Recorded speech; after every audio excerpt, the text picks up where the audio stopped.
Welcome to the Practice Podcast, conversations probing the nature of practice. I'm your host, Dave Fearon. This conversation with Rich Madara could be titled, He's Up to It Again. He's got something new, and he's going to learn his way through it. I guess that's too long a title. But I've known him since 2007 when he graduated from my school. He was one of my very memorable students. And over the years that we've been in touch, he's on the edge of trying something new, looking over into the open question of uncertainty and saying, should I go this route? And he has every time succeeded, and now he's in a new role, which you'll hear about. I won't go into describing it at this moment, but I must tell you that from a practice standpoint, Rich has all of the ingredients that Peter Vale and I speculated on and conjectured on in the book on practice as a way of being. In fact, Rich remembers the device I used in the organization behavior class with him was human being, B-E-A-N, humans being organizations. And you'll hear him remember that how many years later. So he is a truly interesting human being, Rich Madara. Wow, this is a conversation I've been looking forward to for quite a while. I know if you're watching the series that you'll see in recent time I have had 3 or 4 former students, and I can't have enough contact with former students to feed my enormous ego. And one student from Rich, how far back do we go? I think we go back to 2007 or 8 or so. Oh my God. That's a long time back. And yet I still remember Rich, and partly because from time to time, I've always enjoyed a call from him where he's saying, Doc, I'm on the edge of a decision about my career. Should I go this way or that way? And of course, I always say, do what you think is best. But we do talk, and I enjoy getting a sensation of Rich's very intentional navigation of how he wants to practice. And I think the practice over time has emerged into being a very capable trainer and one who, I'm trying to find the other word. So this is a chance for me to toss in Rich's title. He is a senior training and enablement specialist. I love that piece for digital philosophy. And that's what we'll talk a bit about today in particular, for a company called CDW. And first, Rich, I'll give you a chance to pitch on CDW, but first I want to know where the word enablement came in. Oh, interesting question. So depending on who you speak with, whether they have a sales background or if they have a leadership background, you might get different versions or different definitions of the word enablement. Mm-hmm. And you might get different perspectives on the value that type of title brings to an organization. Yeah. To me, I think enablement, it extends beyond the practice of training people and mm-hmm. just delivering informational sessions. Right. For me, enablement is a combination of knowledge transfer, removing barriers to success, and of course, providing the tools that one would need to succeed in whatever undertaking they're about to begin. I love it. I love it. So enablement, to me, is not just a training thing. Yeah. It encompasses many moving parts of an organization. Yeah, and someone who had the wisdom to create that opportunity for you should be congratulated. Or did you come up with that yourself? No, this was an internal opportunity within the organization. I saw it. I was looking for the next big challenge, and I saw what they were asking for within this internal position. And I said, hey, I can do those things. And when I talked to the hiring manager, they seemed to agree. And it's been a pretty interesting journey so far. How long have you been in the role, Rich? This is a brand new role that was just opened at the first quarter of this year. They started looking for it around February and March, and I applied in April, and I took over the reins in April. Wow, you haven't even taken the wrappers off it yet, huh? No, the best part is we're still trying to figure out exactly what it is that I do, because it's a pretty broad definition and a pretty broad scope, but that's half the fun to me. Oh, and folks, you just heard it. When I pick clips up for featuring this on LinkedIn and Facebook and Twitter, that would be one of the ones that I might choose, because that's really part of my excitement in reaching certain students from my past, because I can remember Rich was a go-getter in my classes. I think you used to sit in maybe team 3 toward the back of my room. And I threw you guys into one exercise after another for the semester with the intention that you would either come out crazy or you'd come out eager as a learner to try new stuff. And you came out eager as a learner to try new stuff. And you have also been in the sales domain during these years of training leading up to this one now. So the people you're primarily training and enabling in the salesforce for CDW? It's interesting how my role has sort of it has an inward facing aspect to the business unit itself, and then there's an external facing component where we work with what we consider our legacy or traditional inside Salesforce. So okay. I'm responsible for upskilling and creating some sort of a cohesive plan for all of those folks. Inside people, now the ones who will take the calls from potential or actual customers in terms of in changing their service configurations, that sort of thing. So it's a relatively complicated job, isn't it? It can be. I think that I'm on the easier side of the things that we do in Digital Velocity. There's some other folks out there that are way smarter than me, operating in the field, and some incredible solutions architects and business development managers that we work with that just know this industry inside and out. So from that perspective, I'm a relative newcomer to some of the things that we sell or some of the sales motions that we go through. But sales has been, part of my career since right out of class with you in 2010. I started my very first sales job. Yeah, and I think there is something we've learned a lot about in looking at businesses. Not everyone is set up to sell, even though it's crucial to any kind of business to do so. And you certainly had those chops, and it's good that you do it. And yet you really want to help others learn it, and you could probably stay in the sales channel and make yourself a bit more money, and maybe have a little less complexity to deal with, as you will in this role. It's a new role for you, and now I want to talk about digital velocity, because that certainly caught my eye when I looked at your update on LinkedIn. Digital velocity.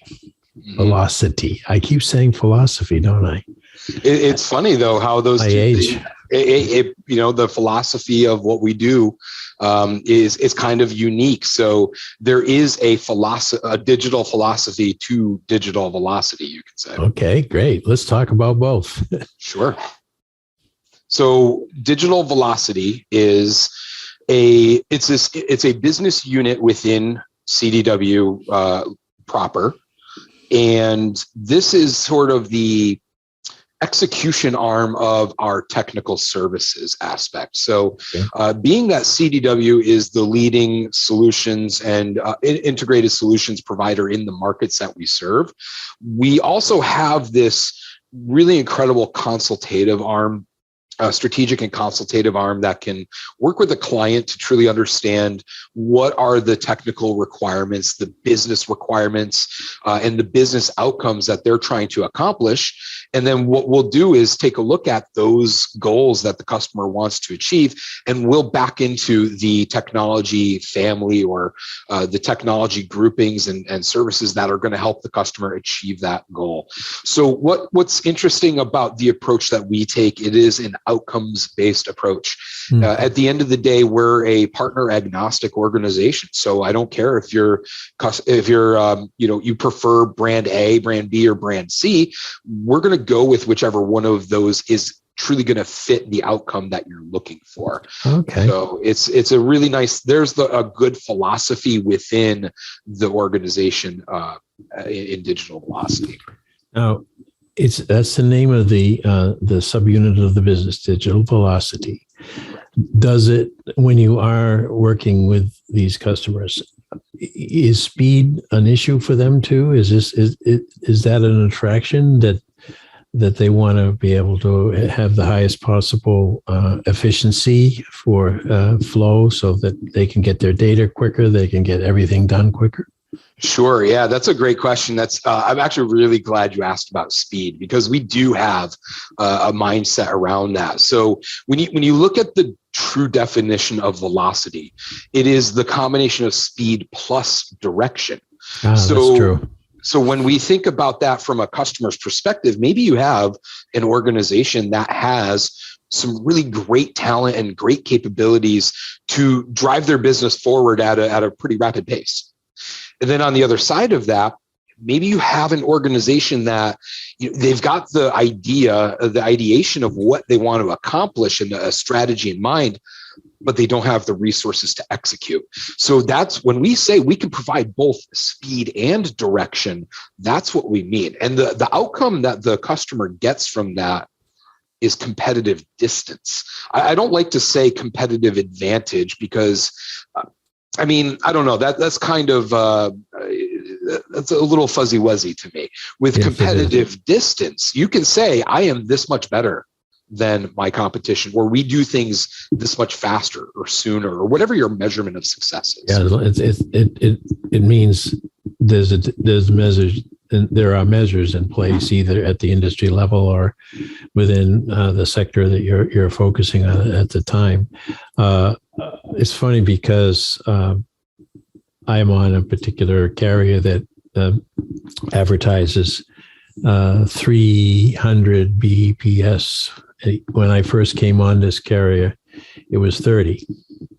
And that would be around the time I retired 6 or 7 years ago.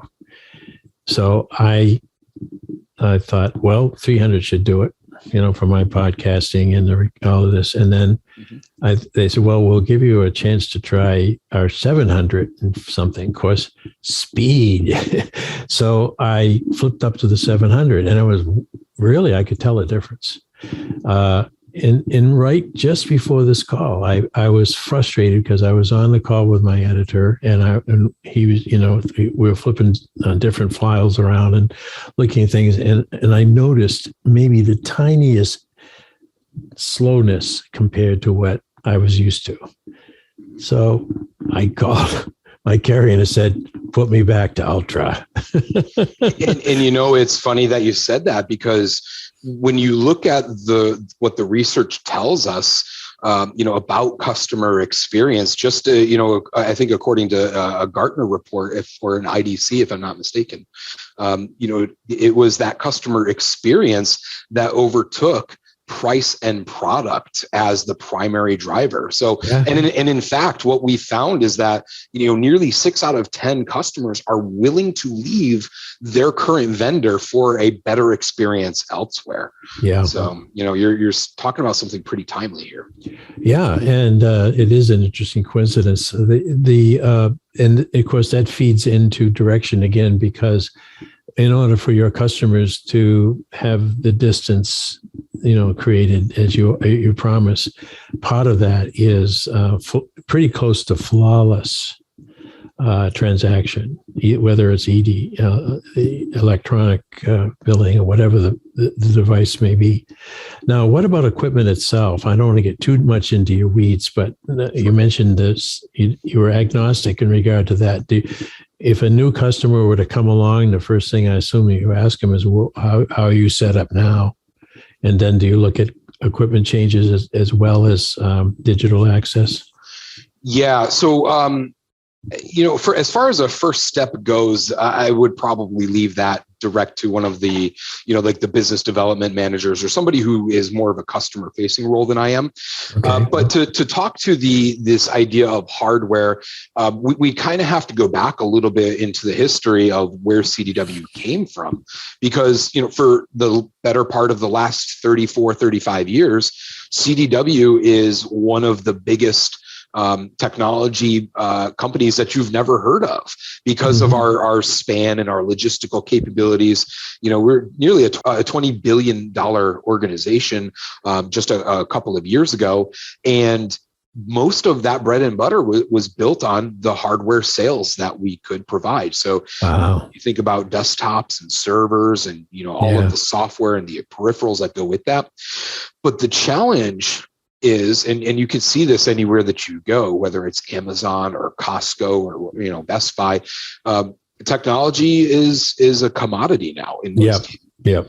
So if I can go, if I think about the customers that we support, both private sector and public sector, I mean, even, the universities and the K-12 systems and state and local government systems, if I can just go to Amazon and get the thing, what makes CDW so different? Why, know? And so we have to consider ways to differentiate ourselves in the market when these product-led conversations or these product-fueled business deals are just no longer going to cut it. It's one of these adapt or fade kind of moments. Well, that's incredible, and you're right there. You're right there on the no, I want to say the bleeding edge, because that's an awful notion. But you are where the stakes are high. Then for this. It's funny to think of a company like yours as old. It's probably only 30 or so years old, but in the terms of the internet world and the technology world, that's a very short life. I mean, when you were there, we were just barely figuring out how to use something like Blackboard, and I was doing a lot of experimenting on that because I wanted you guys to experience the future, not the present or the past. But what I'm hearing now, though, is going to the point you are in your group really attuned to that customer experience, because they've got their hardware and cables and all the rest one way or another. So what are they asking for now to give them that bump, that extra advantage? I think we have to go back to the outcomes. When you work with, I'll use a very boilerplate example of this, but let's say, you're interested in a new vehicle and you want to go and find that new set of wheels, for Doc Fearon, and, what's that going to look like? You have a goal in mind. You're right. We're both New Englanders. So all-wheel drive is probably on the top of that list. And, hey, maybe we're interested in some higher level fuel economy, and, maybe, so we're going with a more efficient engine of some kind, right? So we have our requirements in mind, but at the end of the day, you also have to understand that the customer isn't always right. Sometimes they don't know what they don't know. Right. And part of our role is to help them understand, from the expertise that we bring to the table, we'll take, there's plenty of organizations out there that will take orders, right? They'll take orders and they will gladly ask, do you want fries with that? And they will accept whatever answer you give. And part of the hard part is having part of that customer experience is sometimes having a real honest conversation with somebody and letting them know, listen, we can appreciate what you want to accomplish, but the things that you want to do are not going to deliver the outcome that you want. Right. And sometimes that's kind of hard to hear from a customer's perspective, to hear that you're wrong. So it's this weird balance of, okay, we can go ahead and deliver in the short term on the experience by just saying yes to whatever the orders are. Or we can get a little skin in the game. We can invest in a partnership and a shared result or a shared outcome. And I think that part is the way that you looked at the way business was done, even just a few years ago. Transaction complete. Yep. Oh, okay. I'm your sales guy or your sales gal. Support numbers over there. We're done. I already took. I got my my check cleared on terms of my commission on the sale. You know what I'm hearing, which I love hearing, Rich, for your sake, and this gets a lot to the enablement aspect. Your folks on the inside that you're working with, inside sales, they really do have to have more of themselves in those calls. They have to be attuned. They have not only have a few things on the script, but beyond the script, there's keen listening, and probably they can have the client up on the web. They can see what they do and how they do it and all the rest. But it takes some brain work to deliver what you just described as the digital velocity outcome. Am I right in that guess? Yeah, and when you say the brain power that it takes, I'm gonna often credit you on this a little bit here with our human beings being organization. I know we come back to that every time we talk. We really do. But I just want you to understand how impactful that was, because when you look at what an organization is, it's a collection of people. That's right. And if we ignore the people aspect of the business, then that's a huge miss. So to me, I equate that to this notion of seller EQ or emotional intelligence. And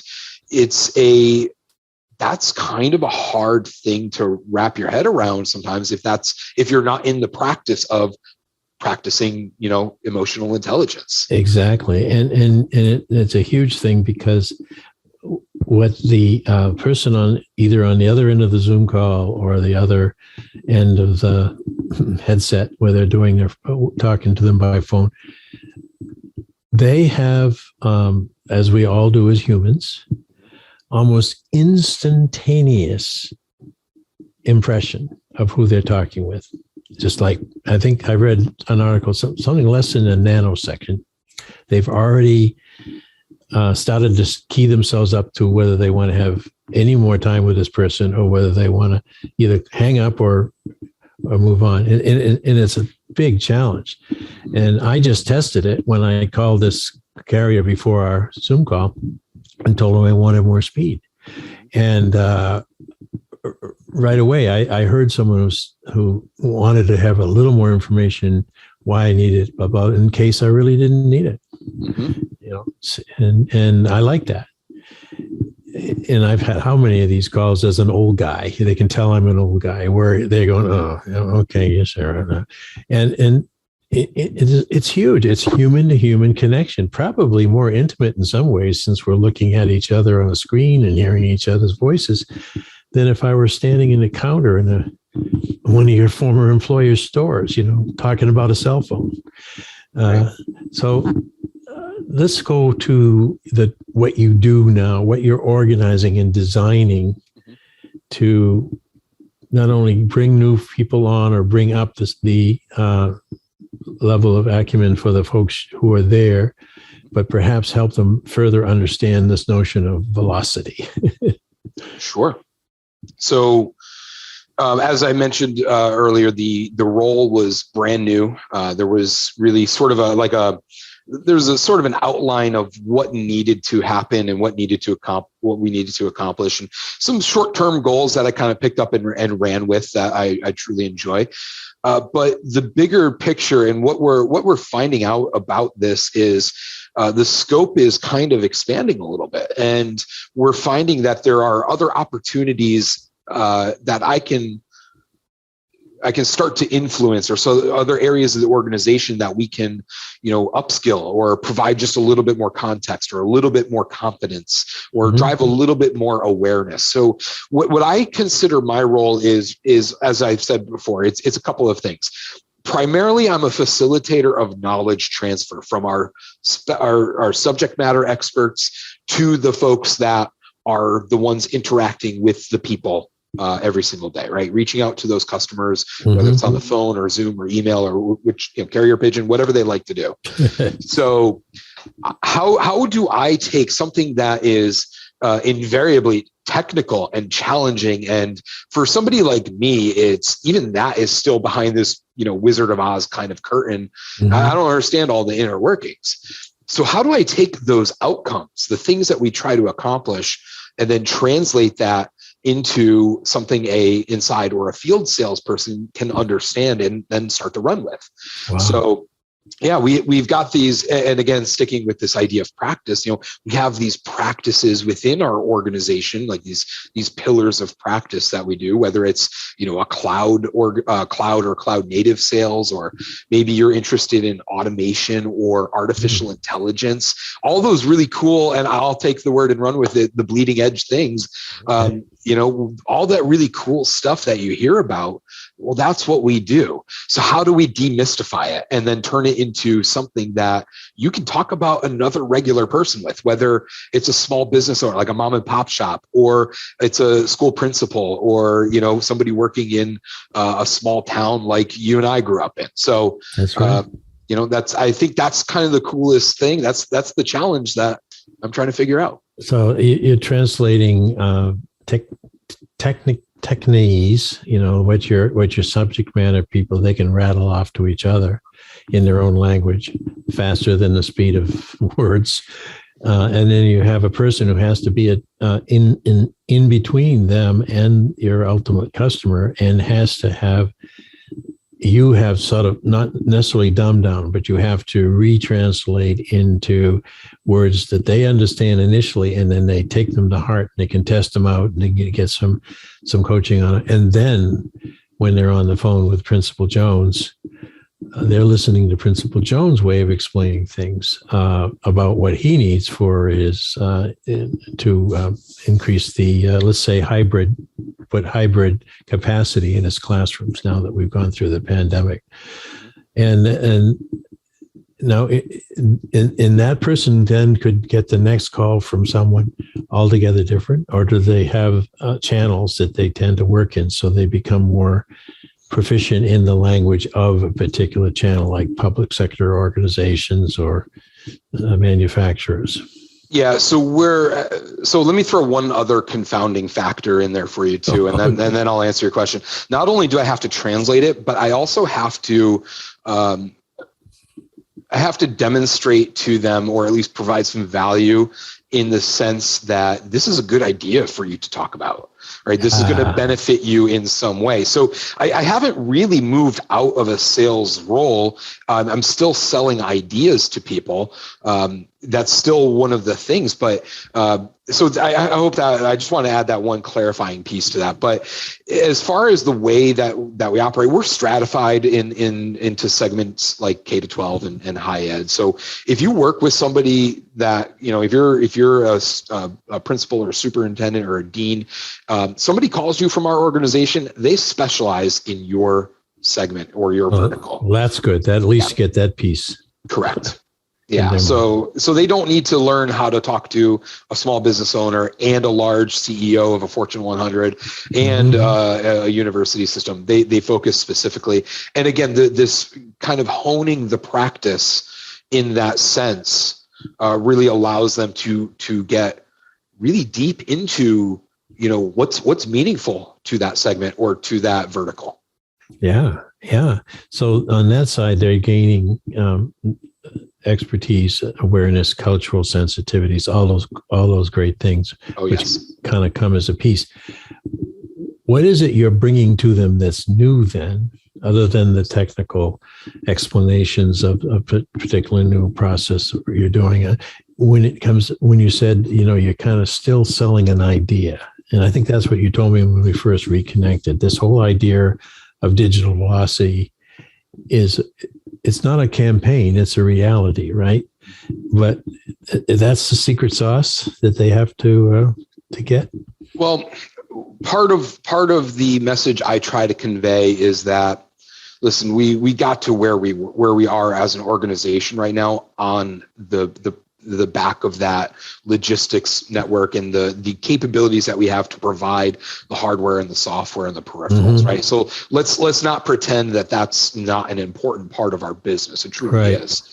But part of what we've seen as a larger organizational practice is this kind of idea of looking around corners and seeing sort of what's the next big thing, what is the next sort of groundbreaking technology. And what's really great about working where I do now is the leaders of this organization are very open-minded to seeing, hey, what is the next big thing? How do we support these customers better? Right? Because we know the status quo is not going to be a place that we want to stay. Right. And that's the thing, is if you are not adapting and you're not evolving, then well, you're fading. Are you talking about me now? No, never. Are you talking? Oh, I know exactly. And I know that I actually experience what it is to fear obsolescence. And that's partly why I'm so happy to be working on this practice theme, because otherwise, didn't you used to be Dave Fearon? No, I still am. But the same would be true of CDW, because we know some companies with initials, one starting with an I and followed with a B and an M. Yep. It may be around, but is it around and is it top of mind? They were very big getting us into all this, all these wires and boxes and so forth. And they probably still are around, but the next big thing could be coming from three guys who met at MIT and over beers came up with an idea. So that's kind of the new competitive marketplace. So I think it might be really exciting for you to be in the conversations around the digital philosophy and to say, this is what's coming. And I suspect that if I were a really progressive principal in that elementary school, I would be the one who would be on the phones on Zoom saying, we have a couple of instructional challenges that could really be assisted. We have some disabled kids who have this and so forth. And I know the kind of equipment we have now. Thank you for that. But is there anything coming down the pike that will make it easier for this, hearing challenged or whatever to stay with the lesson? And maybe that request gets fed back into the system. In some way, there's feedback that says, hey, we had a really cool conversation with a principal, and there are a lot of kids out there who at this point seem to be have hearing issues. Is there something out there? And if so, could we be the first to, tee it up? Mm-hmm. Well, and to what you just described there is the ideal relationship between the people that I support and the customers that leverage our services and our capabilities. That is the ideal outcome. We want you to see us as the trusted advisor and the trusted partner. Mm-hmm. So in the event that, the idea that you have that you want to bring to your school system or to your business is the right idea, then yeah, you've got the support and you have the backing and the expertise that you need. But also on the opposite side of that, hey, great call or great question, Mr. or Mrs. Customer. We've actually dealt with that. We understand what you're dealing with. And here's what we've learned. And here's why that might not work out so well for you. So we can provide the guidance. And I think at the core of it is what is the customer experience, whether we're private or public sector. That's a great way to think. Right. So there's that aspect to it. But then, again, are we playing that role of the trusted advisor? Yep. Now, we could spend 6 hours on this, and I'd still want to learn more from you, Rich, because you really are You're not a canary in the mine. You're the eagle. You're the eagle at the top of the tree right now, from my standpoint. About your career, also where your industry's going. But there is it does cross my mind that the recruiting and retention of the people you need to have in those roles is pretty critical. How is that going?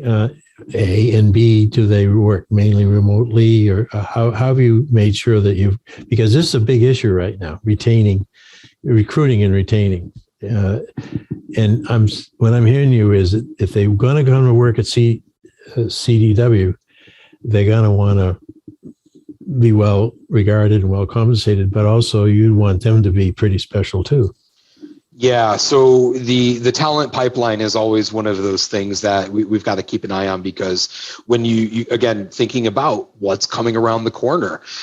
Interestingly enough, I remember reading an article not that long ago about, since you mentioned some legacy computer vendors there, they needed a person who is an expert in COBOL, which right. I mean, we're talking about something that was a language that's like 60 years old now or something. Yes, it is. So I had to learn Cobalt and Fortran for my PhD, believe it or not. No, I believe it. But now I think about how do you find an expert in that now? Right. Well, you go to a graveyard. Used to do Fortran. Right. But then again, if you think about, here's one of those things where you have to consider looking around the corner.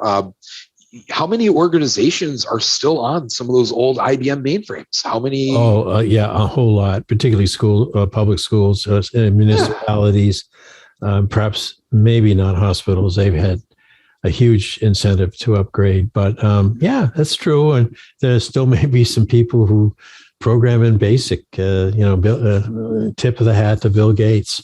Right. So you've got almost a generational perspective here to do what you do with those folks who are going to be receiving that inside sales call. Right. So to kind of keep going down the road that you started here,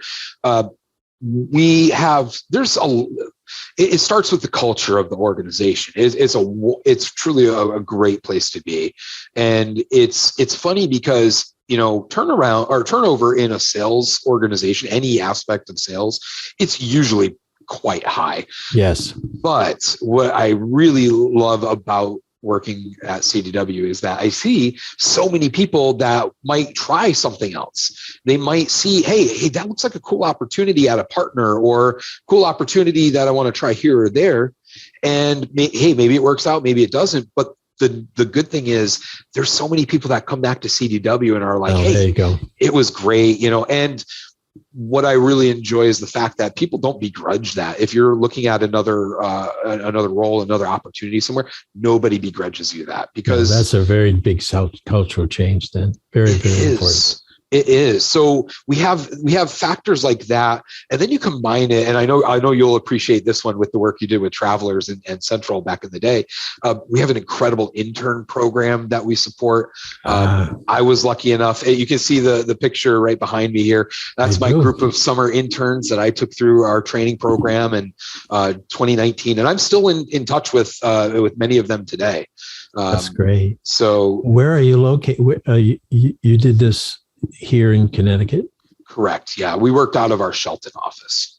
That's right. You have offices I assume all around the country. But in the main one is. Did you tell me once that it was somewhere in Chicago. Transition? Yeah.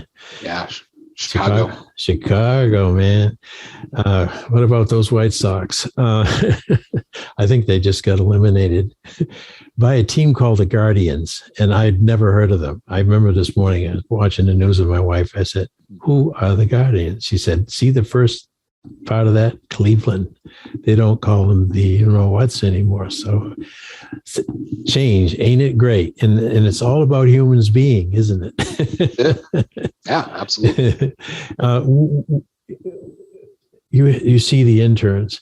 Are you guys moving back to them having to be in an office, or are you able to have a remote workforce to do this work? It's hybrid. We do a combination. So what's